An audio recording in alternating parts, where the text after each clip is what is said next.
রাধে রাধে। ওম নমো ভগবতে বাসুদেবায়। গুরু কৃপা হি কেবলম। শ্রী শ্রী গুরুদেবের শ্রীচরণের কৃপায়, শ্রী শ্রী গুরুদেবের শ্রীচরণের কৃপায়, শ্রী শ্রী রাধারানীর শ্রীচরণের কৃপায় আজ শ্রীমদ্ ভগবত গীতা সাধক সঞ্জীবনী পূজ্য শ্রী স্বামী রাম সুখদাসজির লেখা 4th অধ্যায়ের 8 নম্বর শ্লোকটি পড়ে শোনাচ্ছি।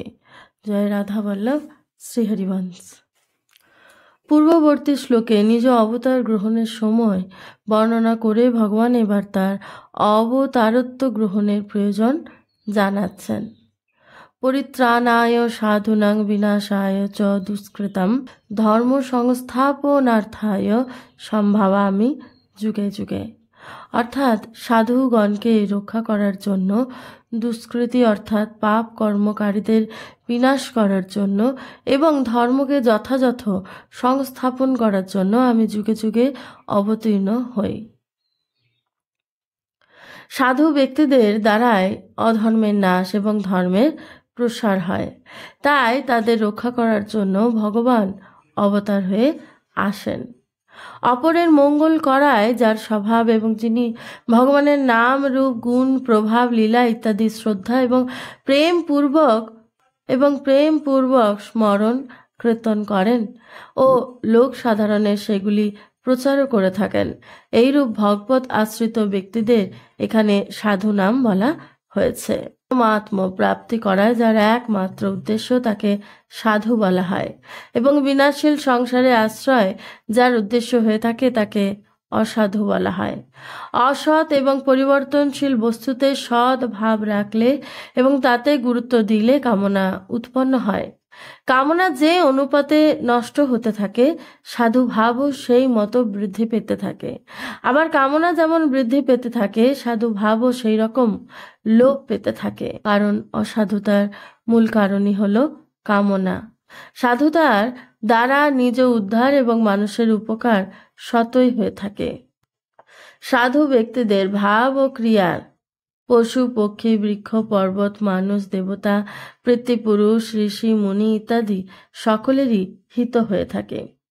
হেতু রহিত জগযুগ উপকারী তুমহ তুমহার সেবক অসুরারি, এটি শ্রী রামচরিতমানসে রয়েছে। মানুষ এই সমস্ত ব্যক্তিদের মাহাত্ম্য জানতে পারে, তাহলে তারা তাদের চরণে দাস হয়ে যায়। অপরপক্ষে মানুষ যদি কুলোকের মনের কথা জানতে পারে, তাহলে দিনের মধ্যে তাকে কয়েকবার প্রহারের পরিস্থিতিও উপস্থিত হয়। এখানে প্রশ্ন আসতে পারে যে ভগবান যদি সাধু ব্যক্তিদের রক্ষা করে থাকেন, তাহলে সাধু ব্যক্তিদের এত দুঃখ পেতে কেন হয়? তার উত্তর হলো এই যে সাধু ব্যক্তিদের রক্ষার অর্থ হলো তাদের ভাবকে রক্ষা করা, তাদের শরীর ও ধনসম্পত্তি বা মান মর্যাদা রক্ষা নয়, কারণ তারা ওই জাগতিক বস্তুতে গুরুত্ব দেয় না। ভগবানও ওই বস্তুগুলির প্রতিও কোনো গুরুত্ব দেন না, কারণ জাগতিক বস্তুতে গুরুত্ব দিলেই অসাধু ভাব উৎপন্ন হয়ে থাকে। ভক্তদের মনে জাগতিক পদার্থের মহত্ব বা উদ্দেশ্য থাকে না, সেই জন্যই তারা ভক্ত। ভক্তগণ প্রতিকূল অবস্থাতে বিশেষভাবেই প্রসন্ন হন, কারণ প্রতিকূল অবস্থায় যত আধ্যাত্মিক লাভ হয় তা অন্য কোনো সাধনায় হয় না। বাস্তবে ভক্তিও প্রতিকূলতাতেই বৃদ্ধি পায়। জাগতিক অনুরাগ এবং আসক্তিতে পতন হয়, প্রতিকূলতাতে সেই আসক্তি দূর হয়। তাই ভগবানের ভক্তদের প্রতি প্রতিকূল অবস্থা প্রেরণ করাও প্রকৃতপক্ষে তাদের রক্ষা করা। বিনাশায় চ দুষ্কৃতম, অর্থাৎ দুষ্কৃতকারী ব্যক্তি অধর্মের প্রচার এবং ধর্মের হানি করে, সেই জন্যই তাদের বিনাশ করতে ভগবান অবতার রূপে জন্মগ্রহণ করেন। যে সকল ব্যক্তি কামনার অতিবৃদ্ধি হওয়ায় মিথ্যা কপটতাচার ছল বিশ্বাসভঙ্গ ইত্যাদি দুর্গুণ দুরাচারে ব্যাপৃত থাকে, নিরপরাধ সদ্গুণী সদাচারী সাধুদের ওপরও অত্যাচার করে, অন্যের অহিত করার কাজে ব্যাপৃত হয়, এটা প্রশ্ন হতে পারে যে ভগবান তো সকলের কাছে সম এবং তার শত্রু কেউ নেই, তাহলে তিনি দুষ্টের বিনাশ করেন কেন? এর উত্তর হলো, সকল প্রাণীরই পরম সুহৃদয় হওয়ায় ভগবানের শত্রু কেউ নেই, কিন্তু যে ব্যক্তি ভক্তের কোনো ক্ষতি করে সেই ভগবানের শত্রু হয়ে যায়। শুনু সুরেশ রঘুনাথ সুভাউ, নিজ অপরাধ ঋষানি ন কাউ, যো অপরাধ ভগত কর করঙ্গ, রাম রোষ পাবক সো জরঙ্গ। শ্রী রামচরিত মানসে রয়েছে যে ভক্তের এক নাম হলো ভক্তি, এটি শ্রী রামচরিত মানসে রয়েছে। আর ভগবানের আরেক নাম হলো ভক্ত ভক্তিমান, যা শ্রীমদ্ ভাগবতে রয়েছে। সুতরাং তার ভক্তদের কষ্ট প্রদানকারী দুষ্কৃতীদের বিনাশ ভগবান নিজেই করেন। ভক্তরা পাপ বিনাশ করেন এবং ভগবান পাপীদের বিনাশ করেন। সাধুগণের পরিত্রাণে তার যত কৃপা থাকে তত কৃপায় থাকে দুষ্কৃতকারীদের বিনাশ করায়। বিনাশের দ্বারা ভগবান তাদের শুদ্ধ ও পবিত্র করে তোলেন। সাধু মহাত্মাগণ ধর্ম সংস্থাপন করলেও দুষ্টের বিনাশ করেন না। দুষ্টের বিনাশ ভগবান নিজেই করে থাকেন। যেমন সাধারণভাবে ওষুধ দেওয়া বা ব্যান্ডেজ করার কাজ কম্পাউন্ডার করলেও বড় বড় অপারেশন করতে হলে শল্য চিকিৎসক নিজেই করে থাকেন, আর কেউ নয়। মা এবং বাবা দুজন সমানভাবে পুত্রের মঙ্গল চান। পুত্র পড়াশোনা করে না, দুষ্টুমি করে, তখনও মা তাকে বোঝান, বাবাও বোঝান। তবুও বালক দুষ্টুমি করা না ছাড়লে বাবা তাকে মারধর করেন। কিন্তু বালকটি যখন ভয় পেয়ে যান তখন মা এসে বাবার প্রহার থেকে বালকটিকে রক্ষা করেন। মা পতিব্রতা হলেও পতিকে অনুসরণ করা তার ধর্ম হলেও তার অর্থ এই নয় যে স্বামী পুত্রকে প্রহার করলে তিনিও সঙ্গে সঙ্গে পুত্রকে প্রহার করবেন। তিনি যদি এইরূপ করেন তবে বেচারি বালকটি কোথায় যাবে? বালকটিকে রক্ষা করলে তার প্রতিব্রত ধর্ম নষ্ট হয় না, কারণ প্রকৃতপক্ষে বাবাও সন্তানকে মারধর করতে চান না। তিনি চান তার দুর্গুণ দুরাচার রোধ করে তাকে ভালো করে তুলতে। ভগবানও এইরূপ বাবারই মতো, আর তার ভক্তেরা হলেন মায়ের মতো। ভগবান এবং সাধু মহাত্মারা মানুষকে বুঝাতে চান, তা সত্ত্বেও যদি মানুষ দুষ্কর্ম ত্যাগ না করেন তাহলে বিনাশ করতে ভগবান নিজেই অবতীর্ণ হন। যদি সে দুষ্কর্ম পরিত্যাগ করে তবে তার বধের আর প্রয়োজন হয় না, বরং সমানভাবে সকলকে সামর্থ্য দেন এবং তাদের পোষণ করেন। শুধু তাই নয়, ভগবানের সৃষ্ট এই পৃথিবীও সবাইকে বসবাস করার জন্য সমানভাবে স্থান দেয়। সাধু মহাত্মাদের বিশেষ স্থান দেওয়া এবং দুষ্কৃতকারীদের কোনো রকম আশ্রয় না দেওয়া, এইসব পক্ষপাতিত্ব তার নেই। এই রূপভাবেই অন্ন সকলেরই ক্ষুধা সমানভাবে দূর করে, জল সকলেরই পিপাসা সমানভাবে দূর করে দেয়, বায়ু সকলকে একই প্রকারের প্রাণবায়ু প্রদান করে, সূর্য একইভাবে সকলের কাছে প্রকাশিত হয়। যদি পৃথিবী খাদ্য জল ইত্যাদি দুষ্কৃতকারীদের বাসস্থান অন্ন জল ইত্যাদি দেওয়া বন্ধ করে তাহলে তো তারা বাঁচতেই পারবে না। এইভাবে ভগবানের বিধান অনুযায়ী চালিত পৃথিবী অন্ন জল বায়ু ইত্যাদি যদি এত উদারতা সমতা থাকে, তবে এই বিধানের যিনি বিধায়ক তার বিশেষ উদারতা ও সমতা সম্বন্ধে কি বলার আছে?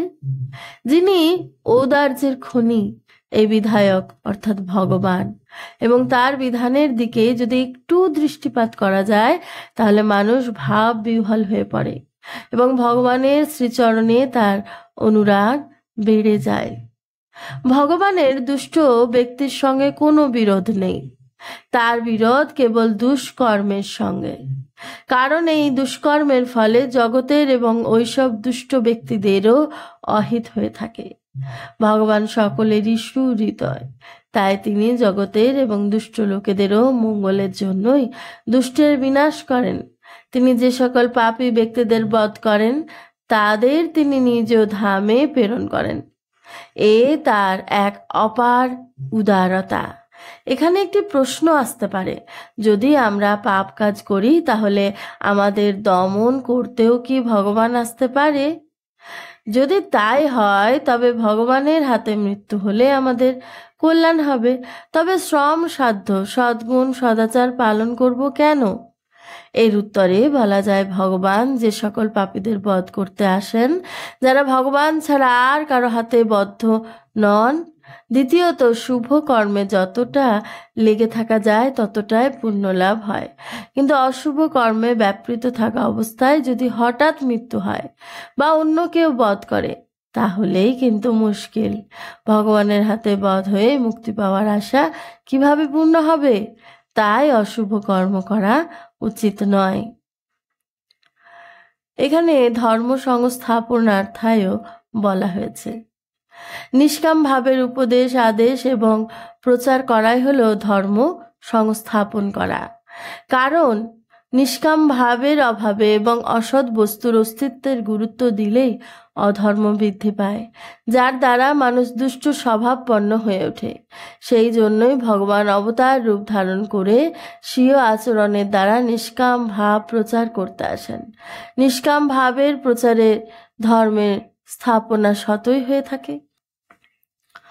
ভগবান হলেন ধর্মের আশ্রয়, সেই জন্যই শাশ্বত ধর্ম সংস্থাপন করার প্রয়োজনে ভগবান অবতার হয়ে আসেন। সংস্থাপনা করার অর্থ হলো সম্যকভাবে স্থাপন করা। তাৎপর্য হলো এই যে ধর্ম কখনো লুপ্ত হয় না, তার শুধু হ্রাসই হয়ে থাকে। ধর্ম হ্রাস পেলে ভগবান পুনরায় তাকে ভালোভাবে প্রতিষ্ঠিত করেন। সম্ভাবামি যুগে যুগে, অর্থাৎ প্রয়োজন হলে ভগবান প্রত্যেক যুগে অবতার রূপে আসেন। এই যুগের মধ্যেও যতবার প্রয়োজন হয় ততবার ভগবান অবতার ধারণ করেন। কারক পুরুষ এবং সাধু মহাত্মার রূপেও ভগবান অবতীর্ণ হন।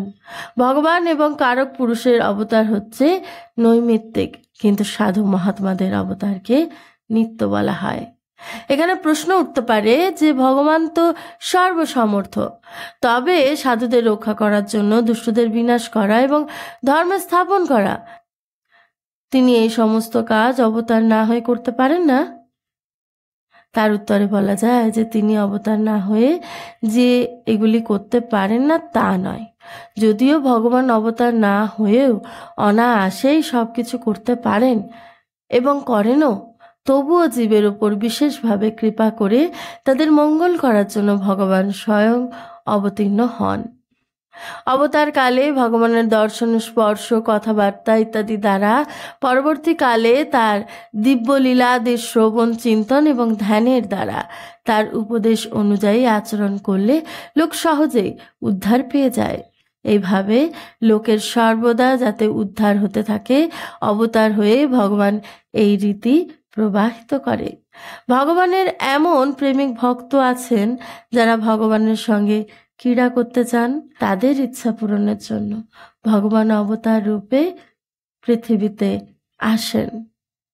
তাদের কাছে এসে তাদের সঙ্গে সমভাবে ক্রীড়া করেন।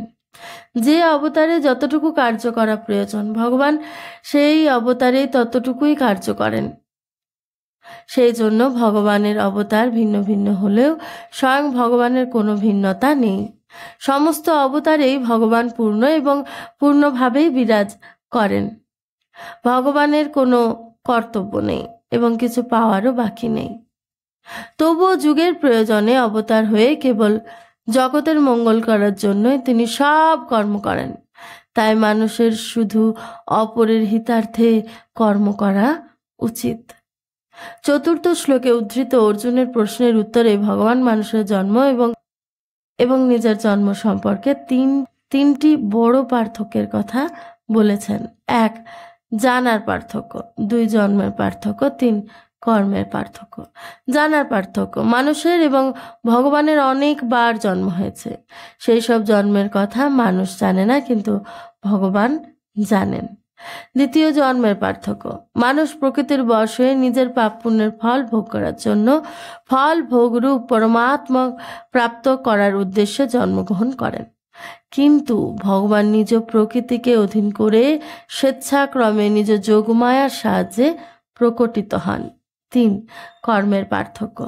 সাধারণত মানুষ নিজ কামনা পূর্তির জন্য কর্ম করে থাকেন, যেটি মানুষ্য জন্মের উদ্দেশ্য নয়। আর ভগবান কেবলমাত্র জীব কল্যাণেই নিমিত্ত কর্ম করে থাকেন। রাধে রাধে।